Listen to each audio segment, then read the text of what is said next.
I cannot believe this. Blox Bulletin just dropped 3 huge news on us. Each one of these news will impact heavily on the game, and one of them actually hint us when the update is. Let's start with something quite unbelievable. Tiki Outpost was once alive with laughter and music, lanterns swaying above moonlit markets, and drums echoing across the shore. But when the icy cold came, it vanished. They say it was the Leviathan's doing. Its presence chilled the waters. The chief of the Tiki Outpost believes deeper truths lie below. Ancient ruins of the original Tiki civilization, long hidden beneath the sea. Veterans and prodigies alike now walk the island, chasing a future that may rest beneath the very waves that nearly buried it. So this just confirms it. We gonna have underwater exploration. Well, that's what I want to believe as well. I think they will just teleport us to the underwater area instead of us freely going down there. But this is Blox fruit we talking about. Recently they keep giving us things that are out of our expectations. So we might truly have actual underwater exploration, but restricted to Tiki Outpost only. The thing that truly shocked me is the ancient ruins of the original Tiki civilization. This is the same as the original Wano country. I like how the surface they make it like Skypiea story with Enel the tyrant, and the bottom is Wano story. Truly a good combination. It says here, but when the icy cold came, it vanished. They say it was the Leviathan's doing. Its presence chilled the waters. If found, they could restore the pride Tiki once held. Now while it shows Leviathan here is just a speculation for this change of atmosphere, but unfortunately I know Blox fruit better.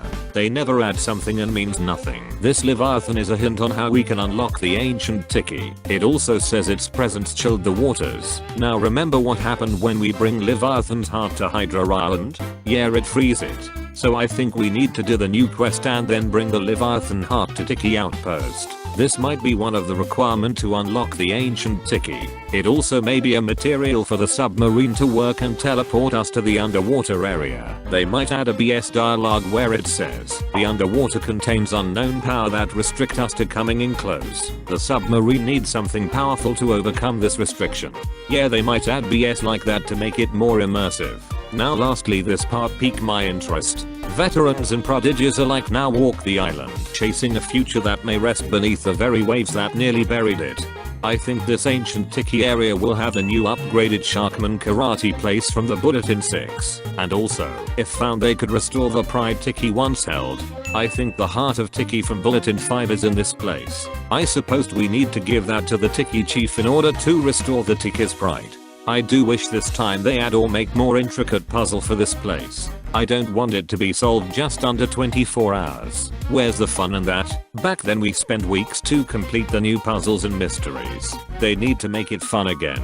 This part here is pretty much the same as the previous potion / stew brew news, but the ingredients piqued my attention a little bit. It says, wild peppers, river fish and a handful of earthy roots. Did I hear that right? River fish? So does that mean we gonna have fishing feature in the game? I mean, it will be fun if they add fishing, but I think the ingredients will come from the ancient Tiki area. Next up is the boss rework, or should I say, unique bosses. They said, not just with visual upgrade but with the intent to give each of them a stronger identity within the world. Some will receive updated models, others entirely new movesets, and in many cases, brand new fight mechanics to make each battlefield distinct. The goal isn't to make them drastically harder, but to make them more authentic, memorable and worthy of the seas they inhabit. Our goal is to make every boss feel like a true part of the world's story with battles that stand out, not just in difficulty, but in character, theme and experience. With all of the changes it will be getting, bosses will actually become unique of its own. Right now the bosses are pretty much the same as normal mobs but with more HP and higher damage, so this is a good turning point. It also make the progression and content more fun and immersive. Lastly is the community poll. The poll itself doesn't really give anything new except the C4, but they already told us there are still so many things to be done in C3, so C4 is out of the question.